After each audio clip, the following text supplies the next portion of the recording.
So good afternoon everyone, welcome है आप सभी का हमारी नेक्स्ट वीडियो के अंदर। सो बच्चों, आज हम लेके आए हैं नया सब्जेक्ट के ऊपर वीडियो जो कि है फाइनेंशियल सर्विसेज। ठीक है, और आज का जो टॉपिक है ना बच्चों, वो हमारे एक सब्सक्राइबर ने हमको सजेस्ट करा है। तो बच्चों, अगर आप भी हमें कोई टॉपिक सजेस्ट करना चाहते हैं या किसी भी टॉपिक के ऊपर डिटेल वीडियो चाहते हैं तो आप मुझे मेरे ईमेल पर कांटेक्ट कर सकते हैं या तो मुझे कमेंट्स में मेंशन कर सकते हैं वो टॉपिक को।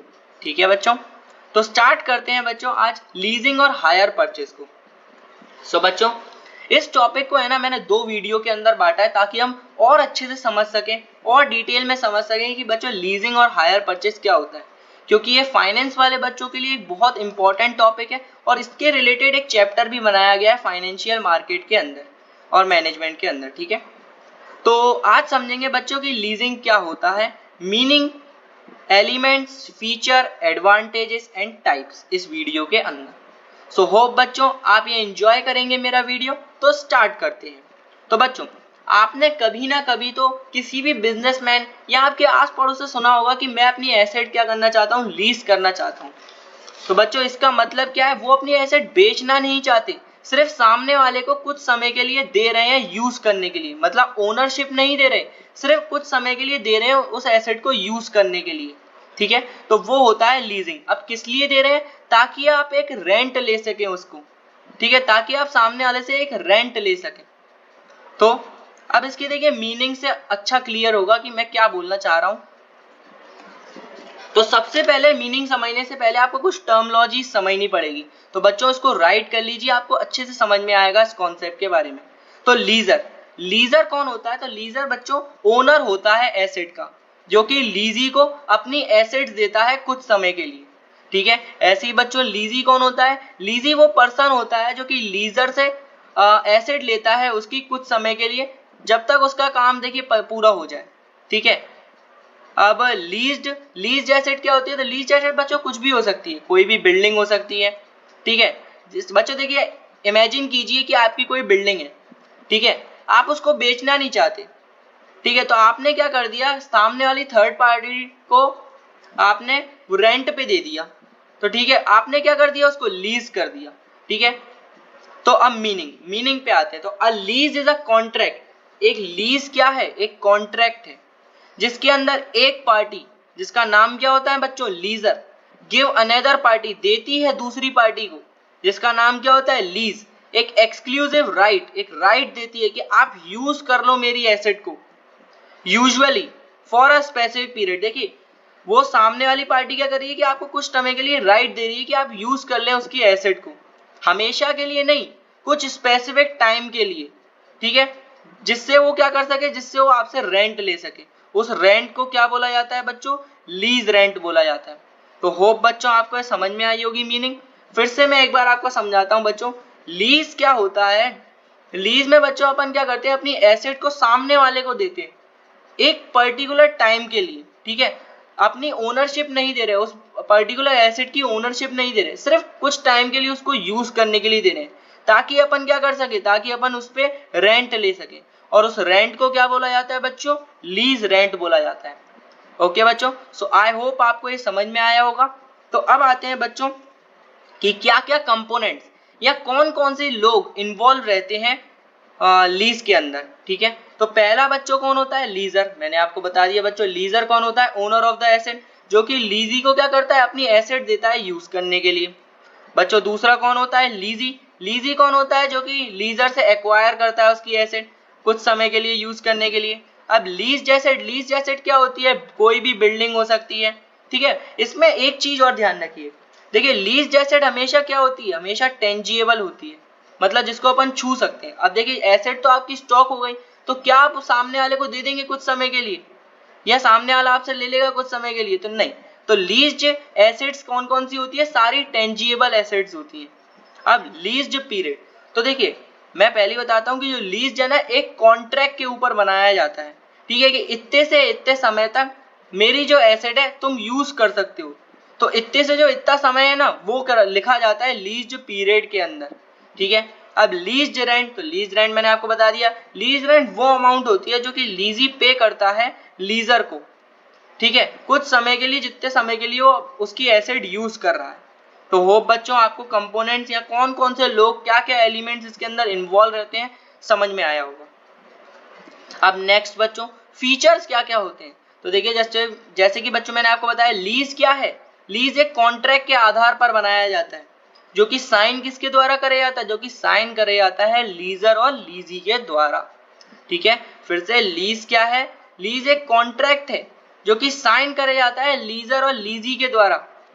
ठीक है, अब in leasing only tangible assets is leased to another party. तो मैंने बताया था लीजिंग के अंदर सिर्फ क्या होता है, टेंजिबल एसेट्स में ही डील करा जाता है। ठीक है, टेंजिबल एसेट्स ही सामने वाले को दी जाती है।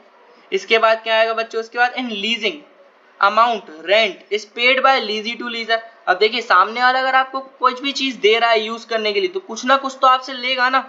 तो वो क्या लेगा, वो अमाउंट ले रहा है, रेंट ले रहा है। ठीक है, अब इसके बाद जो आते हैं एडवांटेजेस। तो देखिए एडवांटेजेस दोनों को होते हैं। कैसे होते हैं एडवांटेजेस, सबसे पहले लीजर को, मतलब भैया देने वाले को क्या एडवांटेज रहता है, तो भैया उसकी सोर्स ऑफ इनकम बढ़ती है। देखिए आप इमेजिन कीजिए, आपने अपनी कोई बिल्डिंग सामने वाले को यूज करने के लिए दे दी, तो आपको क्या आ रहा है, हर महीने उससे रेंट आ रहा है ना, तो ये क्या हो गई, आपकी एक सोर्स ऑफ इनकम का पार्ट हो गया। ठीक है, अब देखिए आप क्या कर सकते हैं, चार्ज कर सकते हैं हाइयर इंटरेस्ट। अब देखिए कोई है ना, सामने वाला नीड है उस बिल्डिंग की, तो आपने क्या कर ली, डिमांड देख के आपने चार्ज कर रहे हैं उस पर हाइयर इंटरेस्ट, तो ये क्या हो रहा है, ये भी एडवांटेज है आपके लिए। अब देखिए इसके बाद क्या आते हैं एडवांटेजेस टू लीजी। लीजी को क्या एडवांटेज रहता है, देखिए अब लीजी को क्या एडवांटेज रहता है कि उसकी सेविंग होती है कैपिटल की। अब इमेजिन कीजिए कि आपको कोई बिल्डिंग की जरूरत है, तो भैया आपको बिल्डिंग परचेज करने के लिए लेंगे 50 लाख रुपए, और अगर आप रेंट वगैरह पे करते थे, आपको कुछ समय के लिए जरूरत है, तो आप रेंट वगैरह पे करके तो वही काम अपना कितने में निकाल लेंगे, 50-60 हजार में निकाल लेंगे। तो आपकी कैपिटल क्या हो रही है, उससे सेव हो रही है ना बच्चों। ठीक है, इसके बाद आप पे फ्लेक्सिबिलिटी है। देखिए अगर आपने कोई भी एसेट परचेज कर ली, तो आप क्या कर सकते हैं, उसको कभी भी सेल कर सकते हैं। बच्चों अगर सेल करेंगे तो आप पे क्या लगेगा, डेप्रीसिएशन लगेगा, पर ऐसा तो नहीं है, पर ऐसा इसमें है नहीं, क्योंकि अपन पे क्या है, फ्लेक्सिबिलिटी है, अपन कभी भी छोड़ सकते हैं उस चीज को जब अपना मन भरे। ठीक है बच्चों, तो आई होप आपको ये भी समझ में आए होंगे एडवांटेजेस। अब इसके बाद बच्चों हमारा नेक्स्ट टॉपिक क्या है, टाइप्स। ठीक है, तो टाइप्स दो पार्ट में बटे हुए हैं। कौन कौन से, on the basic of nature और on the basic of method. ठीक है बच्चों, तो नेचर के हिसाब से क्या है, ऑपरेटिंग लीज और फाइनेंशियल लीज। अब ऑपरेटिंग लीज के अंदर है ना, एक एग्जांपल्स देता हूं जिससे आपको और अच्छा क्लियर होगा। इमेजिन कीजिए कि आपके पास कोई एक ऑटोमोबाइल है जिसको आप लीज पे देना चाहते हैं। ठीक है, और जिसकी वर्किंग लाइफ है 10 ईयर्स। तो आप जो इस एसेट को अपनी लीज पर देंगे वो इक्वल टू नहीं देंगे जितनी उसकी वर्किंग लाइफ है। देखिए मतलब अगर आपकी ऑटोमोबाइल की लाइफ है 10 ईयर्स, तो आप जो सामने वाले को लीज पर देंगे, लीज पीरियड पर देंगे, वो इक्वल टू 10 ईयर्स नहीं देंगे, उससे कम देंगे। ठीक है, देखिए मैं इसकी मीनिंग पढ़ता हूं और अच्छा क्लियर होगा। The duration of lease less than useful life of asset in operating lease, मतलब जो ड्यूरेशन होगी लीज एसेट की वो कम होगी, less than useful life of asset, मतलब जितनी उसकी लाइफ होगी उससे कम होगी। ठीक है, और ऑपरेटिंग लीज के अंदर बच्चों जो एग्रीमेंट बनाया जाता है ना, उसको अपन कभी भी ब्रेक कर सकते हैं। ठीक है, जैसे कि एग्रीमेंट बनाया गया कि आपको ये एसेट हम 5 साल के लिए लीज पर दे रहे हैं, तो जो सामने वाला लीजी है उसके पास इतना पूरा राइट रहता है कि वो उसको 3 इयर्स के अंदर भी ब्रेक कर सकता है। ठीक है, बट बच्चों फाइनेंशियल लीज के अंदर ऐसा नहीं होता। फाइनेंशियल लीज के अंदर जो कॉन्ट्रैक्ट बनाया जाता है, अगर वो 5 इयर्स का है तो पूरे 5 इयर्स तक ही लीजी को वो अमाउंट उसको पे करना पड़ेगा।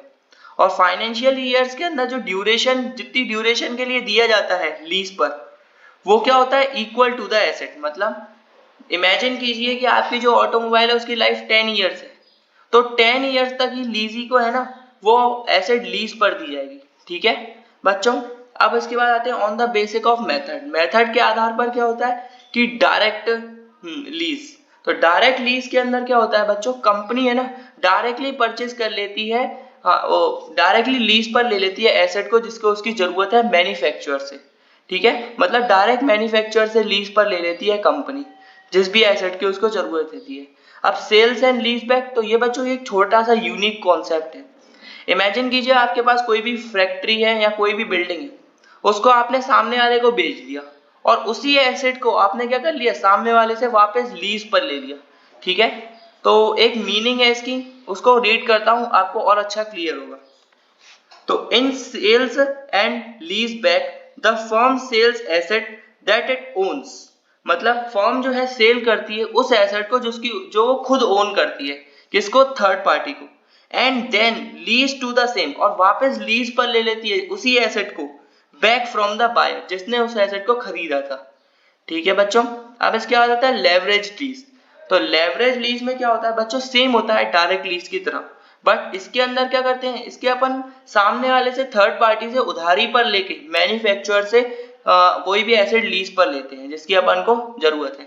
तो आई होप बच्चों आपको सब ये समझ में आ गया होगा, एंड मेरे को लगता है आपने इस वीडियो को एंजॉय भी करा होगा, नए कॉन्सेप्ट को और नए टॉपिक को। अगर आपको इससे रिलेटेड और भी वीडियोस चाहिए या कोई नए टॉपिक पर वीडियो चाहिए, तो आप मुझे मेरी ईमेल पर कांटेक्ट कर सकते हैं या कमेंट कर सकते हैं। थैंक यू बच्चों। तो ये मेरी ईमेल है gaurav620@gmail.com। तो आप इसको मेरे पे नए टॉपिक भेज सकते हैं और मैं श्योरिटी देता हूँ आपको कि मैं इस पे वीडियो एक बनाऊंगा ही बनाऊंगा। ठीक है बच्चों, सो थैंक यू एवरीवन।